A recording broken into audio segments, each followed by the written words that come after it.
3,000 to 2,000 and a registration fee of 100 pesos. Ano? Sa pangbuhat po, isa pa. I'm sorry na, my friend. Okay, thank you.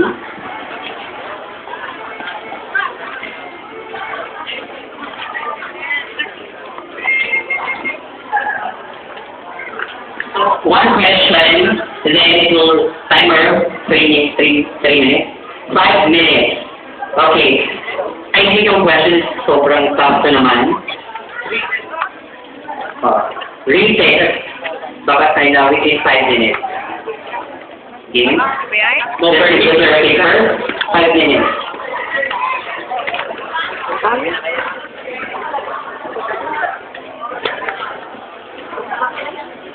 So again, back to 0 of course. Cadet number 3 will be number 1. Cadet number 12 will be number 2. Cadet number 8 will be number 3. Cadet number 12 will be number 4. And cadet number 13 will be number 5. Here's your time still. And then when the timer stops, time stop. Alright, not 10. 10 still up.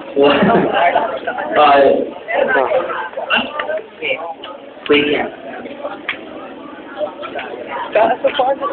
1, 2, 3, 4, 5. Alright, so this is the question. So yung finalist lang po natin, makakabasa ng question. Timer, start.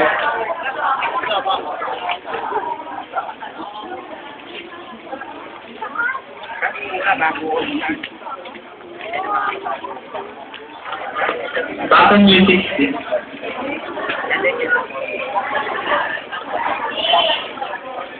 So, bago tayo po muna isa-isa, bibigyan ko kayo ng pagkakatamba tayo sa isa, pero sabay-sabay kayo magtutulat. Alright? So, pattern number 1. The reason why they're doing that to avoid cheating. Kasi may mga audiences na pwede na sumisigaw na itong sagot. So, they're to determine how they are windy and how their brain works. Diba? Okay. Okay, let's do another step. Sige.